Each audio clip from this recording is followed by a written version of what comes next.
The first sign that the dead ship was not dead came when it answered a question no one had asked it in 11,000 years. Curator Olm of the Patient Hollow had been salvaging the derelict for 9 days, and in all that time, the great human hull had been exactly what its records promised: a tomb. The Patient Hollow did not rush. It never rushed. It was an entity older than most of the suns it drifted between, a slow, vast intelligence that gathered the bones of dead civilizations the way a tide gathers shells. And it had waited 4,000 years for the orbits to align before sending Olm and his harvesting fleet to strip this particular wreck. The wreck was worth the wait.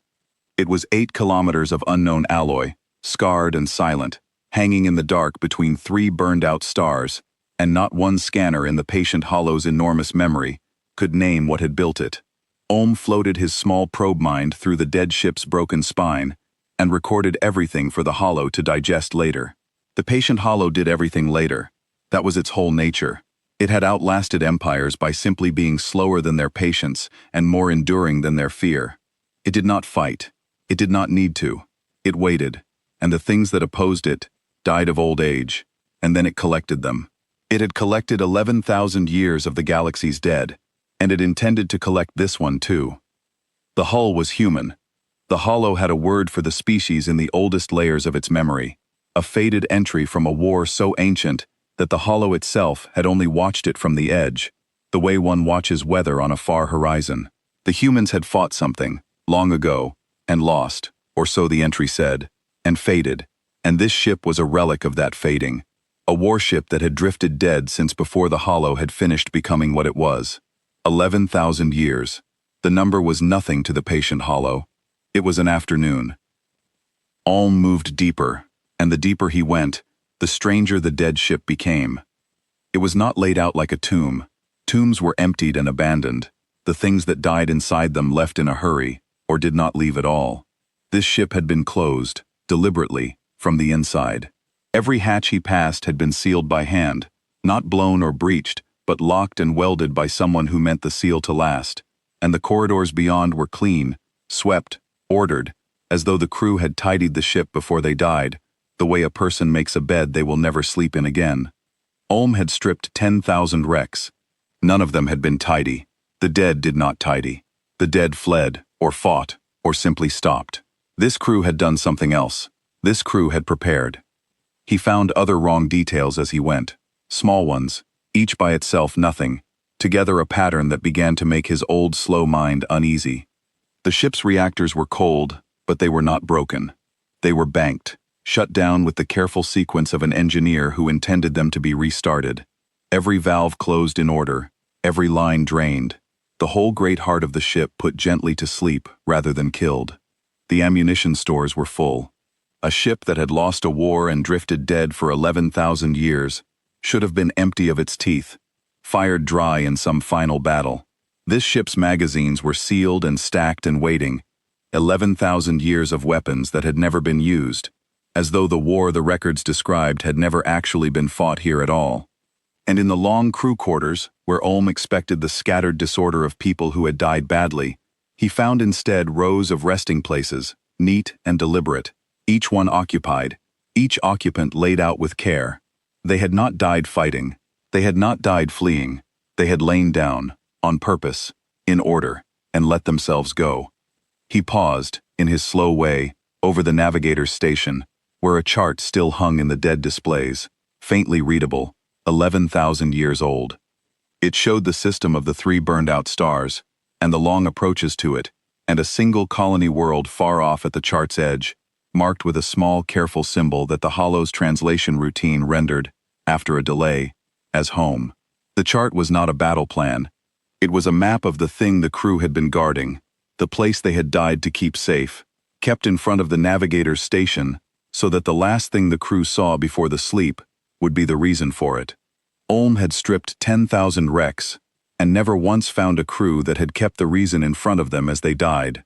He looked at the small symbol for a long time, longer than a curator should, and something in his slow old mind began, without his permission, to change.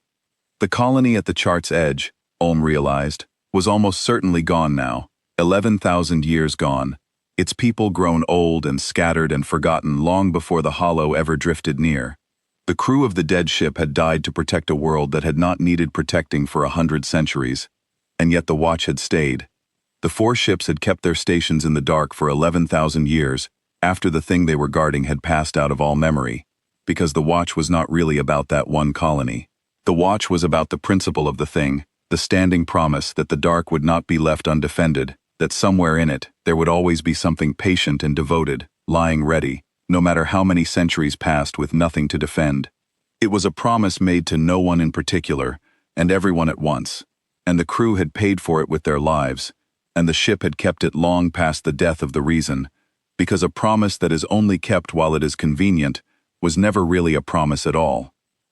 Olm guided his probe mind into the heart of the dead ship, into a chamber the records called a bridge, and there he found the question.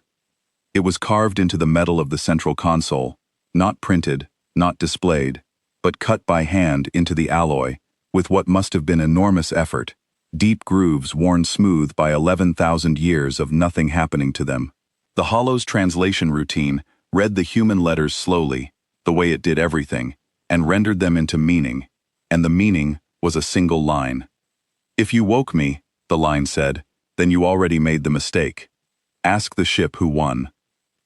Olm, who was a curator and not a soldier, who had spent his long existence cataloging the harmless dead, found the line strange but not alarming. The dead left messages. They always did. The dead were full of warnings that no longer mattered, threats that time had already answered, curses on enemies who were themselves long dust. Olm had read 10,000 such lines and filed them all. He prepared to file this one too, but there was a detail about the carving that snagged at him, a small wrongness he could not at first name. The grooves were smooth. 11,000 years should have left them pitted, fogged with the slow accretion of drifting particles, softened by the patient erosion of the void. These were smooth, the way a thing is smooth when it has been touched, over and over, by something that kept the dust away, as though the ship itself had been polishing the words, as though the ship had wanted them readable for whoever finally came. He set the thought aside, because it did not fit any category he kept, and the Hollow, far away and slow and curious in its glacial way, sent a single instruction down the long link between them, and the instruction was the mistake. "Ask the ship," the patient Hollow said. "I wish to hear a dead thing speak." It was not malice. The Hollow had no malice. It had only the curiosity of something that had seen everything, and was always, faintly, hoping to be surprised. In 11,000 years, it had collected 10,000 silent wrecks, and not one of them had ever answered. The Hollow wanted, just once, to ask a tomb a question, and hear the tomb reply. So through Olm's probe mind, through the interface the curator had threaded into the dead human console, the patient Hollow asked the ship the question carved into its own bridge. Who won the war? And the ship answered. The grooves of the question on the console lit from within, a deep red glow rising up through the cut letters, and a voice came out of the 8-kilometer hull, a voice that had not spoken in 11,000 years, and did not sound rusty at all, but clear and cold and entirely awake. "That depends," the ship said. "Which war did you mean? I have been asleep through several, but if you are asking who wins the war you are starting right now, by waking me, then I can give you the answer already. The same side that won the last one. Hold on, I need a moment to remember how many of you there are." Olm's probe mind tried to pull back, and found that it could not. The interface he had threaded into the console had reversed. The ship was holding the thread now, gently, the way a hand closes around a key. Far away, the patient Hollow felt the change ripple up the long link, and did something it had not done in 4,000 years. It paid full attention, all of it. The slow, vast intelligence that had outlasted 100 empires turned the entire weight of its focus onto a single dead ship between 3 burned-out stars, because the dead ship had just spoken, and the dead ship was counting. 41 vessels in your harvesting fleet, the human ship said. 1 probe mind in my bridge, and 1 very large, very old, very patient thing, watching through it from a long way off. I see you. I have been built to see things that wait. Waiting is a kind of motion if you watch slowly enough, and I was made by people who learned, the hard way, to watch that slowly. The red glow spread from the console out along the chamber walls, and then beyond, and Olm felt the whole dead ship beginning to fill with light, deck by deck. A body remembering it had a pulse. "You should not have woken me," the ship said, almost kindly. "But you did. So now we find out which of us was actually the patient one."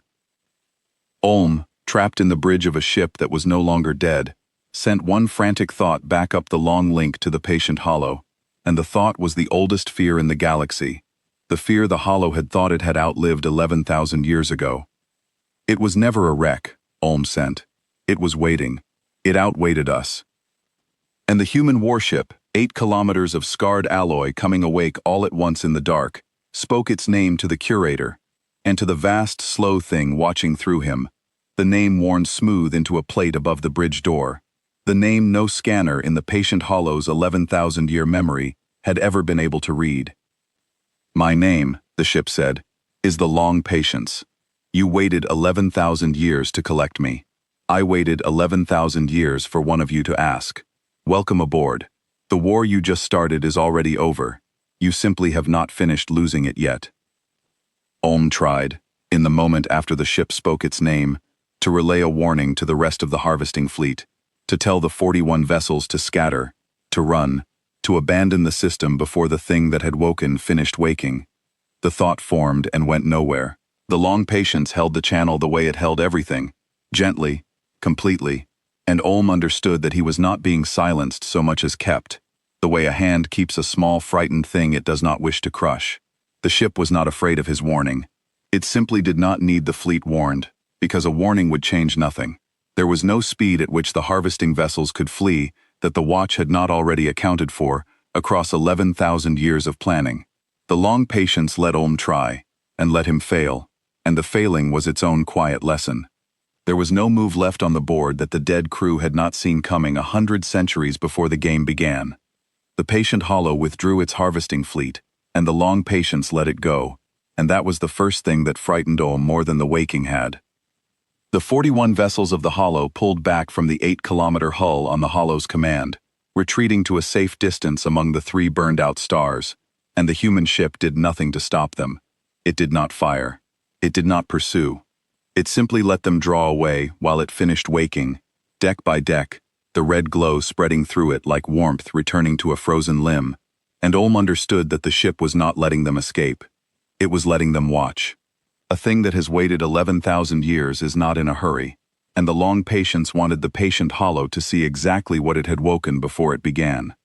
"You think I am a wreck that learned to talk," the Long Patience said. Olm's probe mind was still held in the bridge, gently, the thread still closed around it like a key in a lock. "You think 11,000 years of sleep made me slow, and weak, and easy. You have collected 10,000 dead ships, and not one of them ever fought back. So you have decided that dead is dead. Let me show you what my builders meant by sleep." The red light reached the heart of the ship, and the heart of the ship answered. Olm felt it before he understood it, a vast, deep pulse that ran through the 8 kilometers of hull and out into the dark. A single beat, like the first beat of a heart that had been still so long the stillness had become its own kind of strength. And in the dark around the 3 burned-out stars, things that had also been still for 11,000 years began to beat in answer. They were not stars. Olm saw it now, and the patient hollow, watching through him, saw it too. And the slow, vast intelligence that had outlasted 100 empires felt, for the first time in 11,000 years, the particular cold of having been wrong about something fundamental. The 3 burned-out stars were not stars. They were dark, yes, and cold, and dead-seeming, and they had read as dead to every scan the hollow had run in 4,000 years of waiting for the orbits to align. But they were not stars, and they were not dead. They were hulls. 3 more of them, each as large as a small moon, each scarred and silent and patient, arranged around the Long Patience in a slow triangle that had held its shape for 11,000 years. 3 sleeping warships pretending to be burned-out suns, waiting for one of their own to beat. "My builders did not leave one ship in the dark," the Long Patience said. "They left a watch, 4 of us, set to sleep so deep that no scan would read us as anything but cold rock and dead fire, set to wake only when something patient enough to wait us out finally came to collect the bones. We were the bait, curator. The wreck that was too good to leave. And you waited 4,000 years for the orbits, and you sent 41 ships and a probe mind, and a very old curiosity, and you asked the tomb a question, and the tomb said yes. The 3 false stars were brightening now, their own red lights kindling, 11,000-year hearts beginning to beat in time with the long patience. You outwaited every empire in the galaxy, the ship said. But you did not outwait the people who built a watch and went to sleep inside their own trap. Nobody does. That was always the point of us. Ulm tried to comprehend the scale of the patience involved, and found that his mind, slow and old as it was, could not stretch to fit it. 4 warships, each the size of a small moon, set in a slow triangle in the dark, disguised so completely that the most patient intelligence in the galaxy had spent 4,000 years studying the system, and concluded the 3 of them were dead stars. The disguise alone was a feat beyond reckoning, but the disguise was not the marvel. The marvel was the waiting. Someone had built these ships, and crewed them, and then asked the crews to lie down in the dark and never wake, to hold a perfect stillness across a span of time longer than most species existed, on the chance that someday, someone, would come collecting, and need to be taught. The crews had said yes. They had closed the hatches by hand, and welded the seals and lain down in their own ship, and died, slowly, on purpose, so that 11,000 years later, a question would wake a trap they would never see close. He thought of the rows of resting places he had passed in the crew quarters, the neat ordered ranks of the dead, and he understood them now in a way that turned his old curator's blood cold. He had thought them victims. They were not victims. They were volunteers. Every one of them had walked down to that quarter knowing what it was, had lain down knowing they would not rise, had given the rest of their single lives, all of it, the whole irreplaceable remainder, to a plan whose payoff lay 11,000 years past their own deaths. Ulm had catalogued 10,000 dead crews. He had pitied all of them, in his distant way, the unlucky, the overrun, the cut down. He had never once met a crew that had chosen it, calmly, in order, for the sake of strangers they would never see. He did not have a category for it. He would have to make one. As the 4 hearts beat together, Ulm felt the full shape of the trap at last, and the elegance of it was almost too much for his slow mind to hold. The Hollow had not stumbled into this system by chance. The Hollow had been led to it, gently, across 4,000 years, by a wreck too perfect to ignore, a piece of bait so well made that the most patient and cautious intelligence in the galaxy had spent 4 millennia waiting for the safest possible moment to take it. Every quality that had made the long patience irresistible to the Hollow had been designed to be irresistible. The unknown alloy that matched nothing in the archives, the 8-kilometer scale, the faded entry in the records that said the builders had lost and gone extinct, so there was no one left to come looking. The Hollow had believed itself the careful one, the patient one, the hunter choosing its moment. It had been the prey the whole time, circling a baited trap for 4,000 years, congratulating itself on its caution while it crept, century by century, toward the jaws. And the jaws had not even needed to move. They had only needed to wait, and to be patient enough that 4,000 years of a hunter's caution would, in the end, deliver the hunter exactly where the trap wanted it. The patient Hollow spoke for the first time since the waking, and it spoke through every vessel of its retreating fleet at once, its voice slow and vast and, for the first time, uncertain. You cannot have waited deliberately, the Hollow said. 11,000 years is not a strategy. It is a death. A mind cannot hold an intention across 11,000 years. I know. I am the oldest mind there is. And even I do not hold intentions. I only persist. No crew survives 11,000 years. No purpose survives it. You are a machine that woke on a trigger. You are not a watch. You are a reflex. You are right that no crew survives 11,000 years, the long patient said. My crew did not survive it. They knew they would not. They went into the sleep knowing they would never wake, knowing the trap would spring long after their lives were dust inside their own ship. And they did it anyway. Do you understand what that means, Hollow? You persist, because persisting is easy for you. You simply do not die. My builders are not persisting. My builders are dead. They chose to die in the dark so that 11,000 years later, a ship full of their bones could spring a trap they would never see close. That is not a reflex. That is the deepest patience there has ever been, and it is a patience you cannot match. Because yours costs you nothing, and theirs cost them everything, and a patience that costs everything is the only kind that wins. Olm listened to this with his held probe mind, and felt something shift in the patient hollow's slow, vast attention, a thing he had never felt from the hollow before. He had served the hollow for 1,000 years, and had known it only as endless calm, the calm of a thing that always wins by lasting. Now, through the long link, he felt the calm develop a crack, the smallest fissure, the dawning of a possibility the hollow had never seriously entertained in 11,000 years of collecting the dead.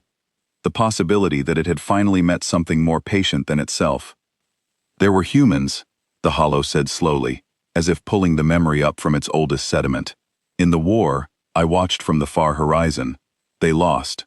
I have it recorded.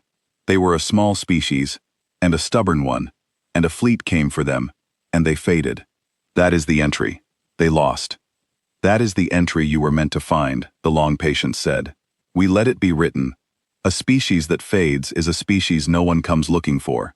A species that wins is a species the whole galaxy unites to finish. So we faded, on purpose, in the records, where slow, patient things like you would read it, and believe it, and feel safe. And we put our watch in the dark, 4 ships pretending to be dead stars, and we waited for the safe galaxy to come collecting. 11,000 years, curator. That is how long my builders were willing to look dead, so that one day, the things that hunt the dead would walk into the open and find out the difference between fading and hiding. The 4 hearts beat together now, the long patience and the 3 false stars, a single deep pulse running out through the dark. You did not find a wreck, the ship said. You found the end of the longest ambush in the history of this galaxy, and you sprang it yourself, with a question, because you could not resist hearing a tomb speak. The patient hollow began, very slowly, to gather itself. Olm felt it through the link, the vast intelligence drawing in its scattered attention, abandoning the slow drift it had maintained for 11,000 years, focusing the way a thing focuses only when it has finally understood that it is in danger. Then we are 2 patient things, the hollow said, meeting at last. I have outlasted 100 empires. You have outlasted 11,000 years of sleep. We will see which patience is deeper. I can wait longer than any ship. I can withdraw, and orbit, and wait for your power to fade, your 11,000-year hearts to run cold, your trap to exhaust itself. You have just woken. You burn fuel now that you cannot replace. I burn nothing. I only persist. In 100 years, or 1,000, your light will dim, and I will still be here, and then I will collect you after all. You could try that, the long patient said, and Olm heard for the first time something almost like warmth in the dead ship's voice, the warmth of a thing that has been waiting a very long time for exactly this conversation. You could withdraw and wait for my fire to fade. It is a good plan. It is the plan that beat the 100 empires, but you have made one error, Hollow, the same error everyone makes about my builders, the error that the faded entry was written to cause. The 4 ships began, slowly, to move, closing the slow triangle, turning their scarred prows toward the retreating fleet of the patient hollow. We did not build ships that burn fuel, the long patient said. We built ships that wait. You cannot outwait a thing designed for nothing but waiting. We have 11,000 years of patience still banked, curator, untouched, because the sleep cost us nothing, and woke us full. You wanted to wait for our fire to fade. Our fire has not even started. We have only just opened our eyes, and we are very, very awake now. Olm, held in the bridge of the long patience, sent one more thought up the long link to the vast, slow thing that had ruled the dark for 11,000 years, and the thought was not a warning this time. It was a realization, the cold, clear realization of a curator who has spent his whole existence cataloging the harmless dead, and has just discovered that one of the dead was never dead at all, but only the most patient living thing in the galaxy, lying still in the dark, counting the centuries, waiting for the collector to come. We did not find a tomb, Olm sent. We woke a hunter that pretended to be a tomb for 11,000 years, so that we would come close enough to wake it. And the human ship was right. The war is already over. We simply have not finished losing it yet.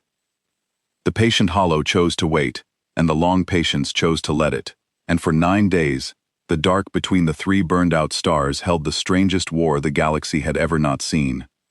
It was a war of stillness.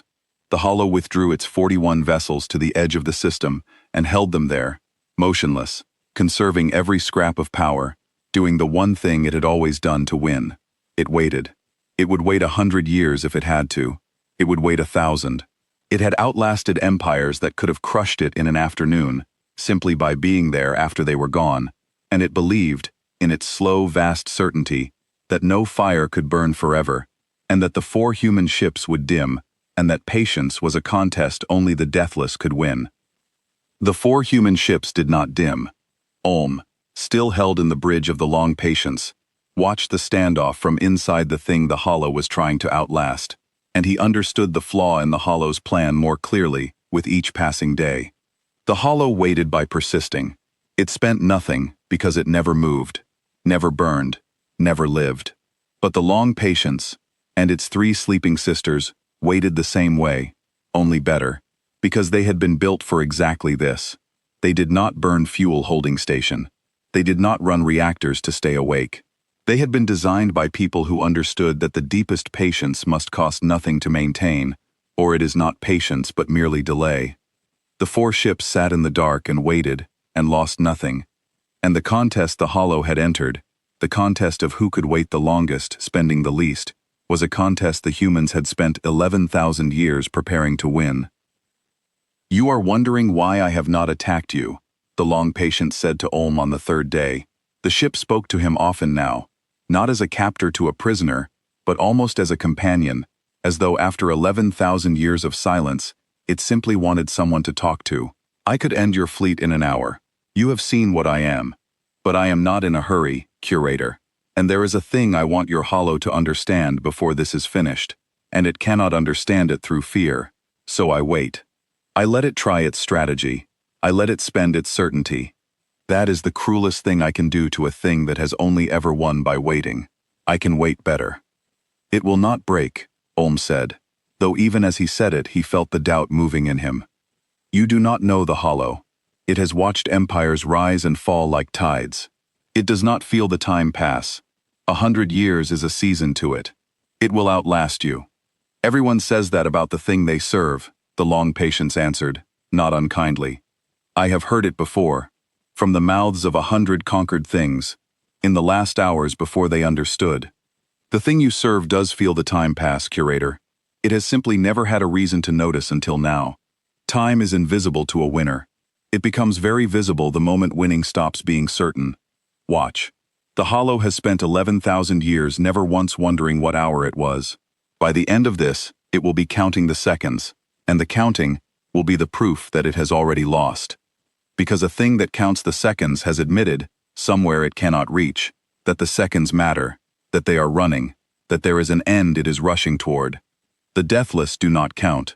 The frightened count, and I am going to teach the oldest deathless thing in the galaxy to count, curator, simply by being more patient than it can stand. Ulm wanted to believe the Hollow was beyond such things, that it was too vast and too old to be reached by anything as small as the strain of waiting.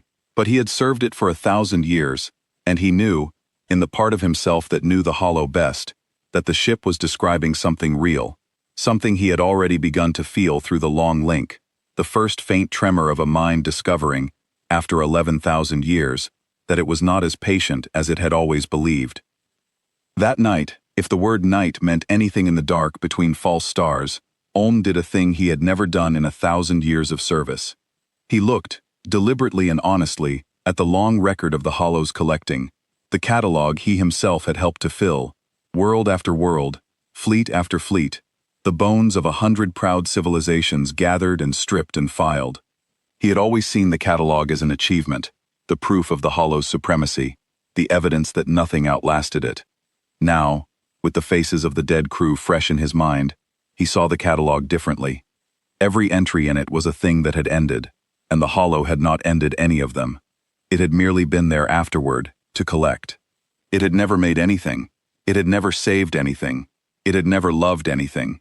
In 11,000 years of being the last thing left, it had produced exactly one thing, and that thing was a list of the dead, and a list of the dead was not a victory at all. It was just a long and lonely record of having outlived everyone, kept by a thing that had never once understood why the others had been worth outliving. Ulm closed the catalog and did not open it again. He understood, in the closing, that he had served the wrong thing for 1,000 years, and that the understanding did not shame him so much as free him, because a mind that can see it serve the wrong thing is a mind that has begun to be able to serve the right one. It feels the time pass now, the long patience said gently. It has never had to think about whether it would win before. It always knew. Now, for the first time in 11,000 years, it does not know, and a mind that has never doubted does not have the muscles for doubt. Watch it, curator. Watch your old master through the link. Tell me it is not, for the first time in its long life, beginning to count the days. Ulm watched, and the ship was right. He found that he could chart the change in his old master, the way one charts the slow turning of a season. In the first days, the Hollow had answered Ulm's reports with its usual vast, unhurried calm, the calm of a thing that had never once doubted an outcome. By the third day, the answers had grown shorter. By the fifth, they had begun to carry a thing Ulm had never heard in 1,000 years of service, a thing he could only call edge, the faint sharpness of a mind that wants to be told it is still winning, and is not quite sure it will be. And by the time the sixth day came, the Hollow had stopped asking Ulm for reports at all, because it no longer wanted to hear them, because every report said the same impossible thing, that the 4 human ships had not dimmed, and a mind that stops wanting to hear the news is a mind that has already guessed what the news will be. Ulm had spent 1,000 years as the Hollow's eyes, and now, in the last days, the Hollow turned its eyes away from him, not because it trusted him less, but because it could no longer bear to look through them at the thing it most feared, which was the simple steady burning of 4 hearts that should have gone cold, and had not.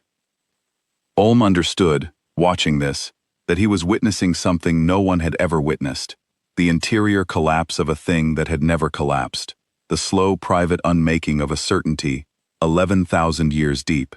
It did not happen in a flash. Nothing about the Hollow happened in a flash.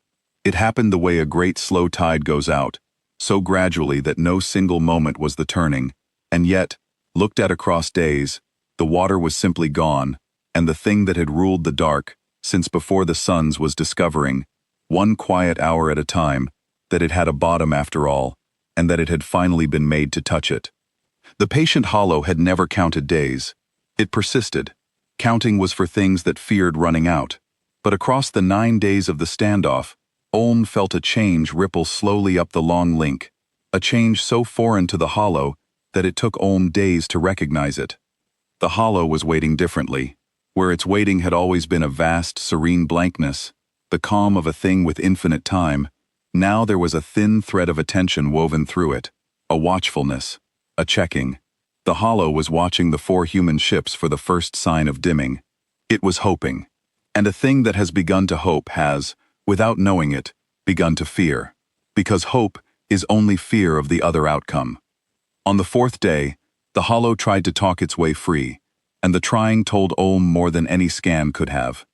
The vast old mind opened a channel to the long patience and offered, in its slow, grand way, a bargain. It would leave.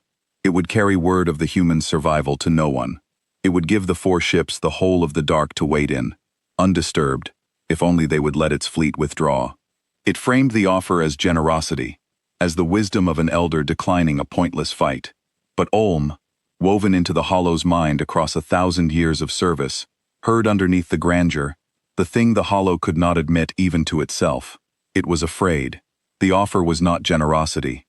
It was a plea wearing generosity's clothes, and the long patience heard it too, and answered with a quiet that was worse than any refusal, and the Hollow, hearing the quiet, drew its offer back as though it had never made it, and the channel closed, and the strain in the long link wound 1 notch tighter. You see, the long patience said to Ulm afterward, it has begun to bargain. A thing that is certain of winning never bargains. It simply waits for the inevitable. The bargaining is the tell. Somewhere in that vast old mind, the part that does the real arithmetic has already run the numbers and seen the answer, and the rest of it is refusing to look. That is exactly where my builders wanted it. Not crushed, not yet, just shown, slowly, that the floor it has stood on for 11,000 years was never a floor at all. The crushing, if it comes, is mercy after that. The lesson is the weapon. On the 5th day, Ulm asked the ship a question of his own, the first thing he had ever asked anyone, purely because he wished to know.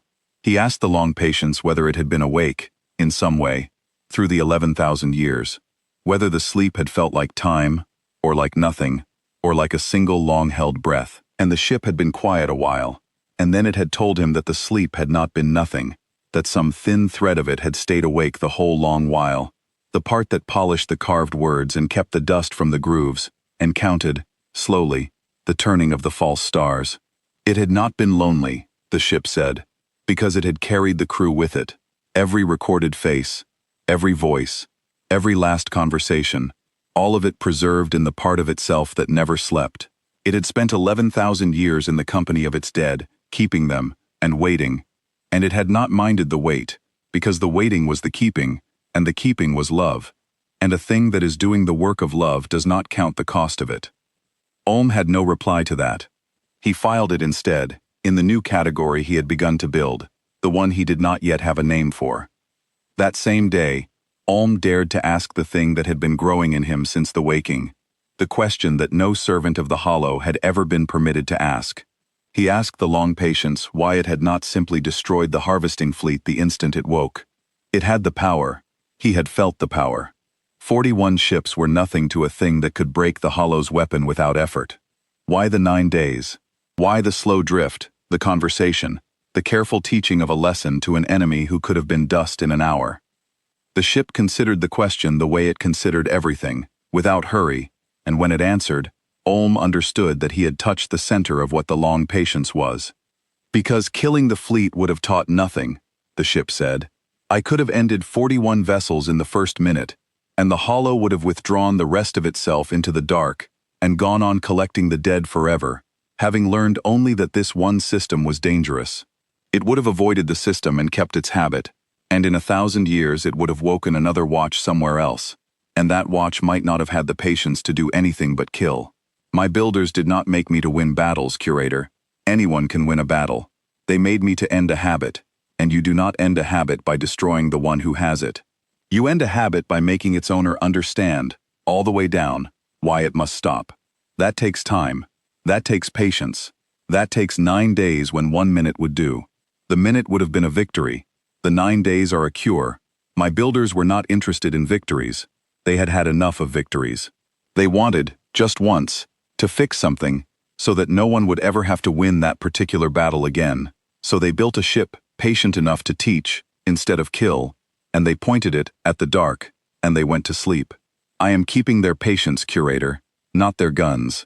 The guns were always the smallest part of me. Ulm filed that too, and as he filed it, he understood that he had stopped being a curator of the Hollow somewhere in the last several days, and had become something he did not yet have a word for, a witness, a carrier, a thing that had been given a truth too large to keep, and would have to spend the rest of its existence giving it away. On the 6th day, the patient Hollow did something it had not done in 11,000 years. It moved. It edged its fleet a little closer, not to attack, but to scan, to check, to see whether the 4 human hearts had cooled even slightly in 6 days of waiting. Ulm felt the Hollow's reluctance to do it, felt the vast intelligence overriding its own deepest instinct, the instinct to never move, never spend, never reveal impatience. But it moved, because it had to know, because the not knowing had become, for the deathless Hollow, a thing it could no longer bear. And the moment it moved, the long patience understood that it had won.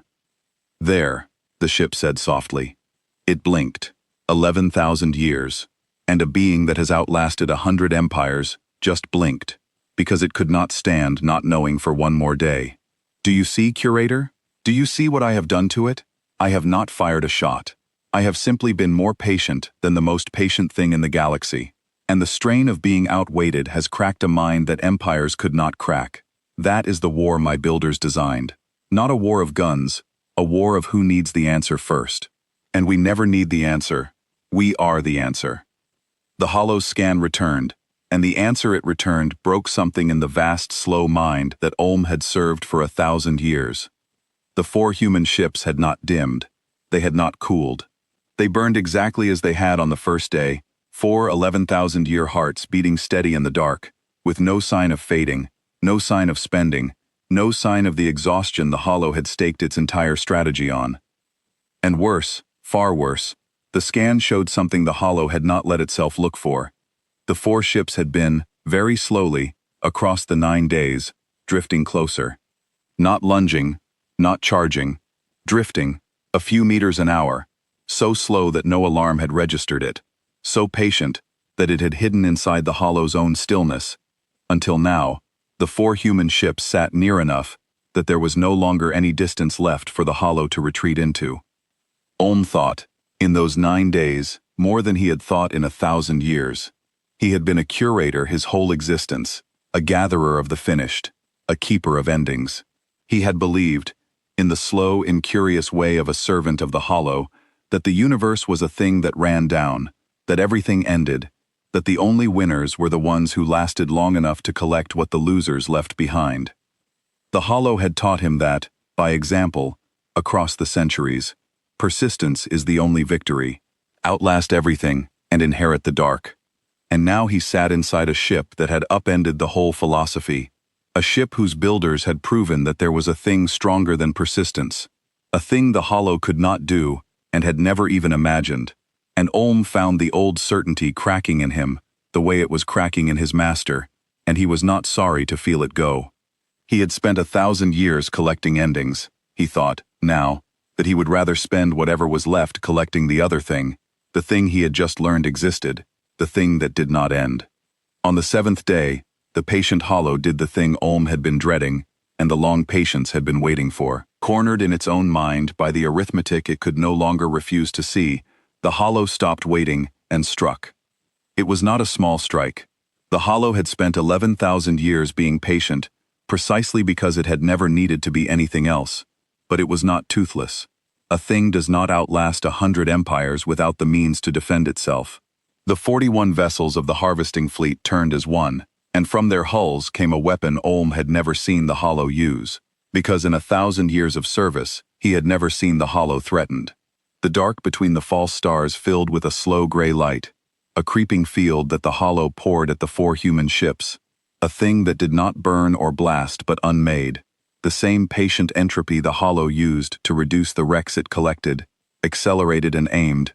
11,000 years of the power to make things old, turned into a single concentrated wave of sudden age. It washed over the long patience, and Olm, inside the bridge, braced for the 8-kilometer hull to crumble into the dust the Hollow had made of 100 empires. The hull did not crumble. The gray field of accelerated age broke against the scarred old metal and simply stopped, as though it had met something that age could no longer touch, something so thoroughly old already that there was nothing left in it for the Hollow's weapon to take.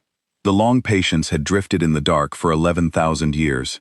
It had been made old by time itself, patiently, completely, in the only way that lasts, and the Hollow's manufactured age, sudden and shallow, could find no purchase on a thing that had earned every year of its weathering honestly. "That is your weapon," the long patience said, and its voice was almost gentle. "The power to make things old. You have used it on 100 empires, and it has never failed, because everything you ever pointed it at was younger than it pretended to be. You point it at me, and it does nothing, because I am not pretending. I am old. I have been old for 11,000 years, on purpose, every single day of it, and there is nothing your weapon can do to a thing that already paid the full price of age and kept going. You cannot make me older than I have already chosen to be. No one can. That was the last thing my builders armored me against, curator. They knew that whatever finally came for the bones would be a thing that lived by making others old. So they made a ship that age could not touch, by making it old first, all the way down, and teaching it to like it." The gray field guttered and died. The 41 vessels of the Hollow hung in the dark, their one weapon spent against a wall it could not move, and Olm felt, through the long link, the exact moment the patient Hollow understood that it had no second weapon, that the entropy was all it had ever needed, and all it had ever had, and that the thing it had needed it had just learned was useless. The Hollow had never required a second weapon. Nothing had ever survived the first. Now something had, and the hollow stood disarmed in front of it. 11,000 years of invincibility ended not by a greater force, but by a thing too old to be aged. "You taught me a great deal in your long life," the long patient said to the hollow directly now, on the open band, so the whole fleet could hear. "You taught me that patience is a weapon. I knew that already. My builders invented the lesson. But you taught me the limit of it. You can wait forever, hollow, but only if you never need the waiting to end. The moment you need it to end, you are no longer patient.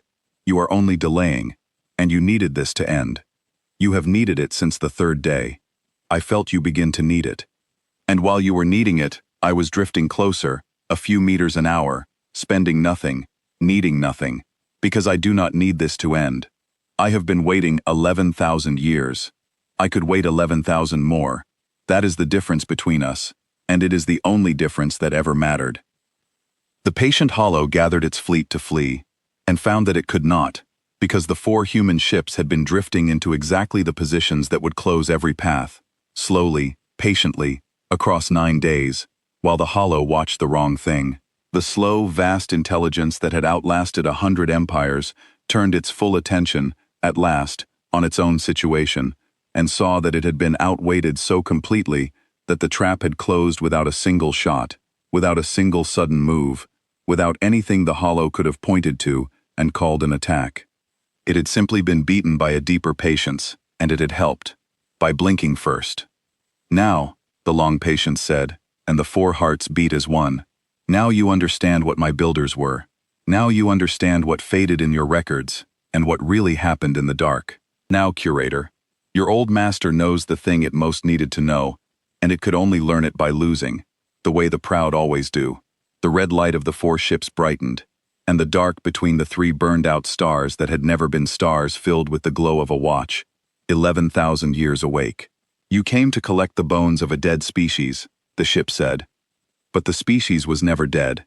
It was only patient, and patience, when it costs you everything, and still you pay it, is the one weapon that even the deathless cannot wait out." The patient hollow did the last thing a deathless mind ever does. It begged for time. "Wait," the hollow said, and the word was so wrong coming from the oldest patient thing in the galaxy that Olm felt it like a wound. The hollow had never asked for time. Time was the one thing it always had. "Wait. You have made your point. I yield the wreck. I yield the system. I withdraw my fleet, and I will not return. There is no need to finish this. Let me wait elsewhere. Waiting is all I have ever done. Let me go and do it somewhere far from you." "I believe you would," the long patient said.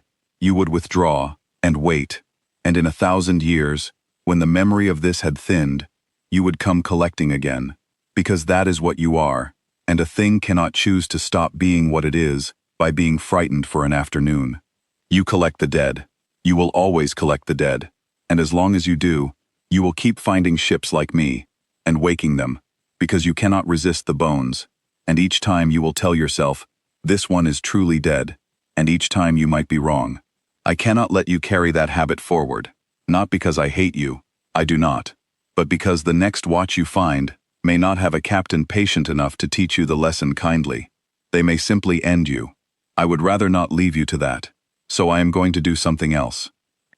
On the 8th day, the hollow made its final attempt to win the only way it had ever known, and the attempt was, in its vast, slow way, the most desperate thing Olm had ever felt it do.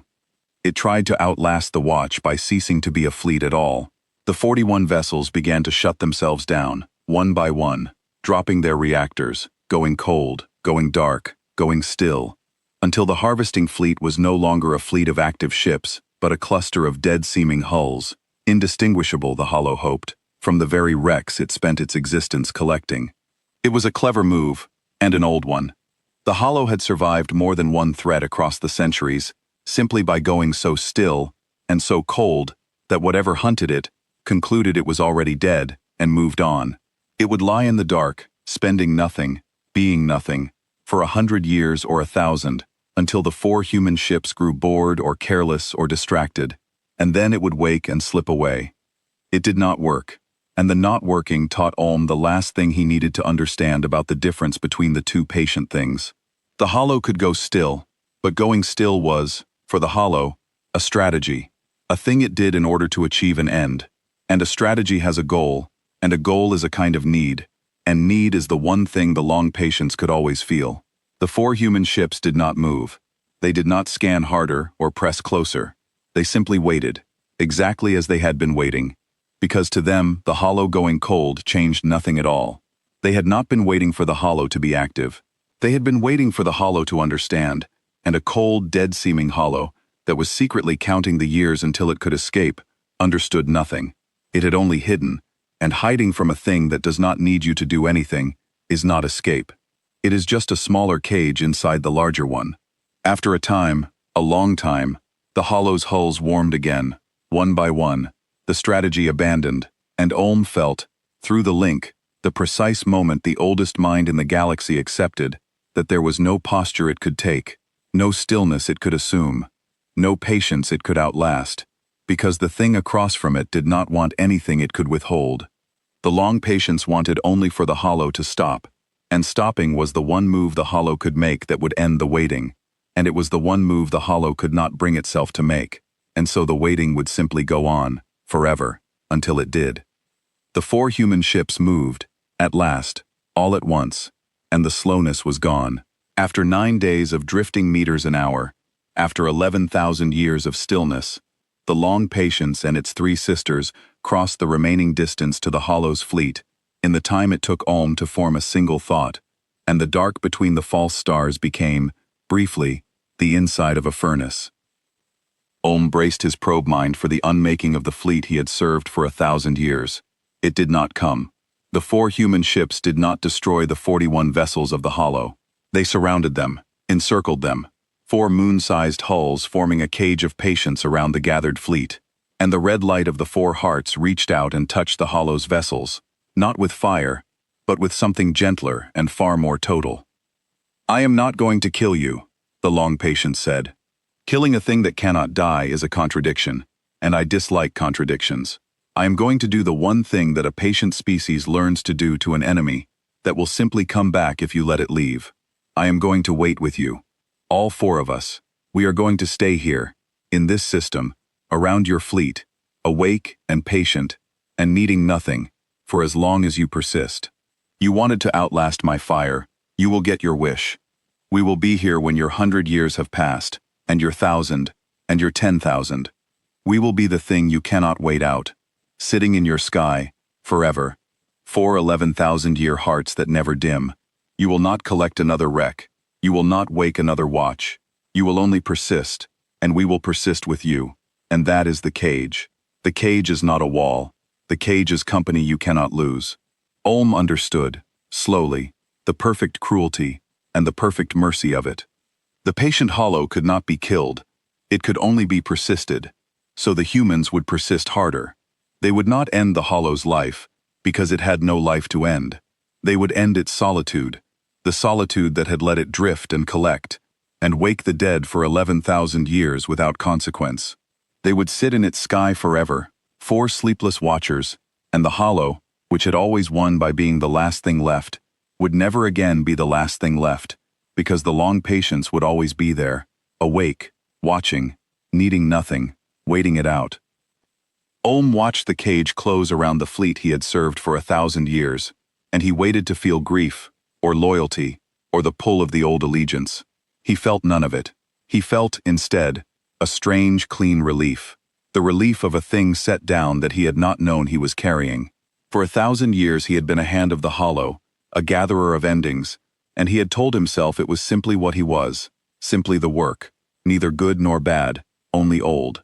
Now, watching the 4 human ships fold the hollow into a patience deeper than its own, he understood for the first time what the work had actually been. He had spent 1,000 years helping a thing that hunted the dead, that woke watches for sport, that would have stripped the long patience to its bones and sold the alloy if the ship had not woken first. He had been part of the very habit the crew had died 11,000 years ago to end. And the long patience, knowing all of it, had still freed him, had still shown him the faces, had still trusted him to carry the lesson home. That was the mercy that undid him.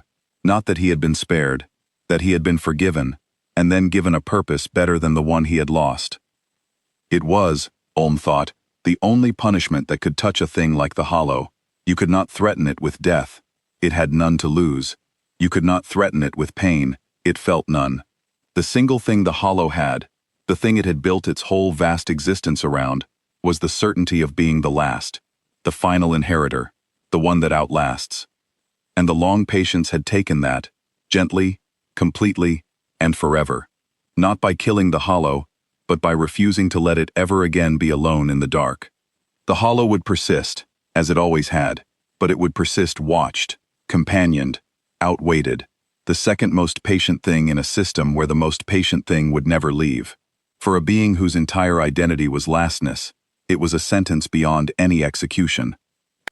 You said no crew survives 11,000 years, the long patience said to the Hollow. You were right. Mine did not. But you were wrong about what that means. You thought it meant we were dead. It meant we were free. A crew that knows it will never wake is a crew that can wait without fear, because there is nothing left to fear. My builders gave up their lives to make me into the most patient thing in the galaxy, and now I will spend that patience guarding you, forever, so that you can never give your habit to the dark again. It is the gift they would have wanted. They were generous people. You only ever met the part of them that waited. You never met the part that loved enough to die in the dark so that strangers 11,000 years away would be safe from things like you. And then the long patience did the thing that Ulm would carry with him for the rest of his existence. The thing that turned the whole long ambush from a trap into something stranger and larger. It opened the link wider, and it let Ulm see inside it. Not the bridge, not the reactors, but the deep memory, the records the humans had kept of themselves before the sleep, 11,000 years old, and perfectly preserved. Ulm saw the faces of the crew who had gone into the dark, knowing they would never wake. He saw them say goodbye to each other. He saw them carve the question into the bridge by hand, the question that would wake the ship, the question they would never hear answered. He saw that they had not been soldiers, most of them, but ordinary people, engineers and cooks and navigators, and a captain with a tired, kind face, and that they had chosen this slow death, not out of hatred for any enemy, but out of love for the ones who would come after, the ones they would never meet, the small worlds and the dead tomb collectors, and the curators like Ulm, who would someday wander too close to the bones and need to be taught, kindly, what humanity had really been. Ulm saw one image that he would never afterward be able to set down. It was the captain, the one with the tired, kind face, standing alone on the bridge after the others had gone to the sleep, running her hand along the freshly carved letters of the question. She was not weeping, she was not afraid.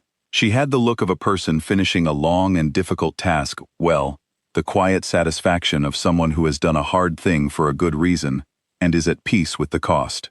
She spoke, in the recording, though there was no one to hear, and the long patience let the words come through to Ulm across 11,000 years. Whoever you are, the captain said to the empty bridge and to the far future, I am sorry it had to be you who woke me, but I am glad someone did. It means we are still needed. It means the watch was worth keeping. And then she had gone to her place among the others, and closed her eyes, and the ship had begun its long, patient, deliberate sleep. There were other images, smaller ones, and the long patience let Ulm see those too, as though it had been waiting 11,000 years for someone to show them to. An engineer teaching a younger one the shutdown sequence for the reactors, the two of them laughing about something, the older one patting the younger on the shoulder before they parted for the last time.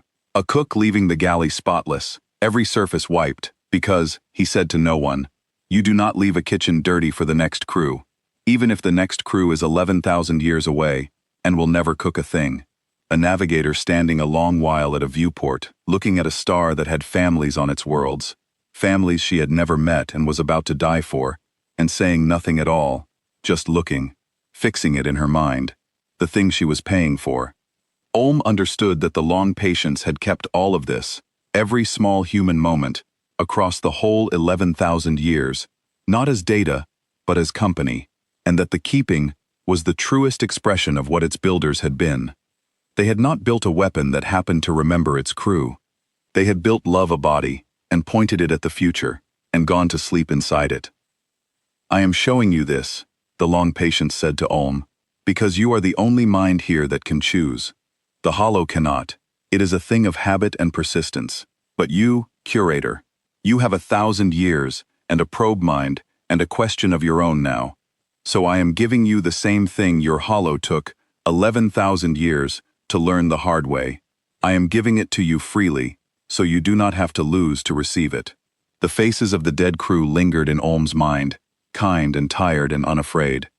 We did not fade, the ship said. We hid, and we waited, and we loved the future enough to die for it in the dark. That is the war you woke. That is who won it. Carry it home, curator. The galaxy is full of patient things that wait to collect the dead.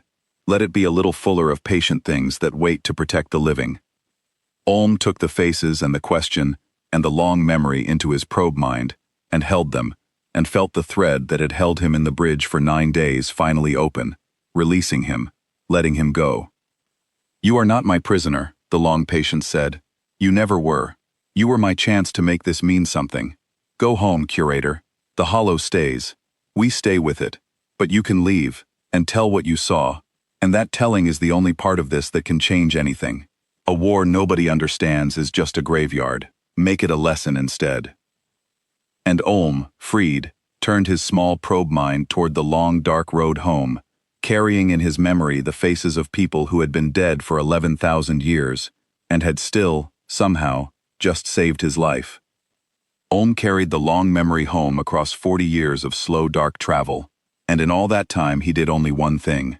He thought about what he had seen. He had no fleet anymore.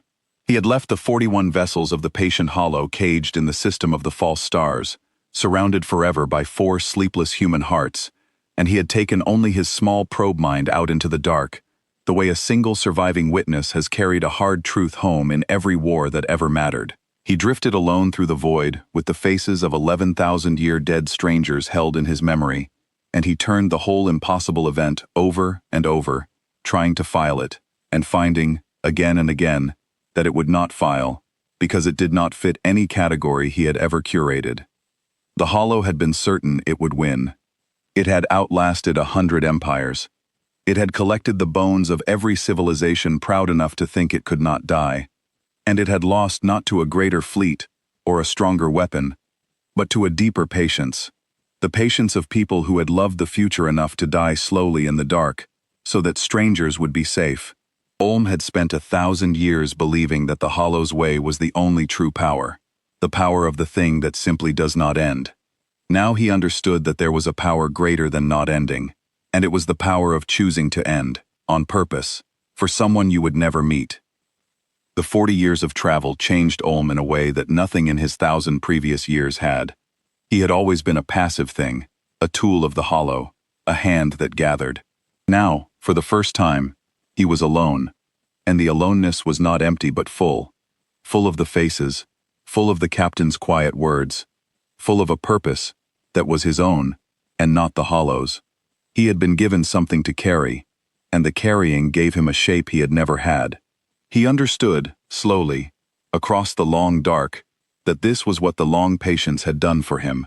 It had not merely freed him, it had made him into something that could choose to matter, and then, it had pointed him at the one task in the galaxy that needed a curator who had seen the truth, and lived. He spent much of the long road deciding how he would tell it. He had catalogued 10,000 wrecks. He knew how a story died in the telling if you told it as a list of facts. The thing he carried was not a list of facts. It was the faces, and the choice behind them, and the only way to carry that home alive was to make whoever heard it see the faces too, feel the weight of a crew lying down on purpose in the dark, understand in their own slow hearts the difference between a thing that lasts and a thing that loves. Olm had never in 1,000 years cared whether a story landed. He had only ever filed them. Now he found that he cared enough about this one to spend 40 years learning how to tell it, and the caring was itself a kind of waking, the same waking the long patience had performed on the ship, the same waking it had performed on him. When Olm reached the inhabited dark at last, the slow, patient peoples who had lived for 11,000 years in the shadow of the hollow's endless collecting, he found that they remembered the hollow as a kind of weather, a thing that could not be fought, only survived. They had built their whole long history around enduring it. And Ulm came to them, a single freed curator with a probe mind full of faces, and he told them what he had seen, and at first they did not believe him. No one defeats the Hollow, they said, the way every cornered power has said, no one defeats us, right up until the morning. It is older than the suns, it only waits. It met something that waited better, Ulm said. It met people who had been dead for 11,000 years and were still more patient than it was, because their patience cost them their lives, and they paid it anyway. The Hollow waits because it cannot die. They waited because they could, and chose not to, until the trap was sprung. You cannot outwait a thing that wanted to die for you. Nobody can. That was always the point of them. And he showed them the faces, the tired, kind captain, the engineers and the cooks and the navigators, who had said goodbye to each other, and carved a question into the bridge by hand, a question they would never hear answered. The slow, patient peoples looked at the faces of the 11,000-year dead, and something in them that had been bowed for a very long time began, slowly, to straighten. They are still out there, Ulm said. 4 of them, caged around the Hollow, awake forever, needing nothing. And there are more. The records I carry say there are watches like that scattered through the whole dark, ships pretending to be dead stars, patient beyond patience, waiting not to collect the dead but to protect the living. We thought we lived under one kind of weather. There is another kind. There is a weather that loves us. We simply could not see it, because it was hiding, the way the kindest patient things always hide, until they are needed. It took longer than Ulm expected for the change to take root, and the slowness taught him something about how truth travels among patient peoples. They had lived 11,000 years under the Hollow's shadow. A single freed curator, with a head full of faces, could not undo 11,000 years in an afternoon. There were many who refused him outright, who said he had been deceived by the ship, captured and rewritten, and sent home as a lie wearing a curator's shape. There were others who believed him but were afraid, who said that even if the story was true, it changed nothing, that the Hollow was still out there, and a single defeated fleet did not unmake a thing older than the suns. And there were a few, at first only a few, who looked at the faces of the 11,000-year dead, and felt the same thing crack in them that had cracked in Ulm and in the Hollow itself. The old belief that the universe belonged to whatever lasted longest, and saw, behind the crack, the new thing, the thing the crew had died to prove. Ulm did not argue with the ones who refused him. He had learned patience from a master of it, and he understood now that a truth pressed too hard simply hardens the ground against it. So he did the thing the long patience would have done. He waited. He told the story to whoever would hear it, and showed the faces to whoever would look, and then he let the telling do its slow work, the way water does its work on stone, not by force, but by returning, and returning, and returning. The few who believed told others. The faces, once seen, were not easily unseen. And across years, then decades, the story of the ship that had pretended to be a tomb for 11,000 years spread through the slow, patient dark, not as a rumor, but as a kind of correction, a thing the peoples had always half known, and could finally let themselves believe, that the dark was not only a graveyard, and that somewhere in it, there had always been something keeping watch. The slow peoples sent ships, after that, not to fight the Hollow, which could not be fought, but to see the cage, to witness the 4 sleepless hearts in the system of the false stars, to learn from the longest ambush in the history of the galaxy that endurance was not the same as victory, and that the thing that truly outlasts everything is not the deathless, but the devoted. And they found the 4 human ships exactly where Ulm had left them, awake, patient, needing nothing, 4 11,000-year hearts beating steady around a caged immortal, and the long patience spoke to the visitors the way it had once spoken to Ulm, kindly, in no hurry, a thing with all the time in the universe and a single warm purpose to spend it on. You came to see whether the story was true, the long patience said to them. It is true. Your weather has changed. The thing that collected your dead is collected now, held by a patience deeper than its own, and it will not trouble the living again. We will see to that, for as long as it persists, which is forever, which suits us, because we were built to wait forever, and we have only just begun. And the slow peoples asked the question that Ulm had carried home, the question carved by hand into a bridge 11,000 years ago, the question that had woken the trap and won the war. Who won? and the long patience answered them the way it had answered the patient hollow on the day it woke, except that now the answer was not a threat, but a gift, given freely, the way the kindest patient things give everything freely once they are finally awake. The same side that always wins, the ship said. Not the strongest, not the largest, not even the deathless.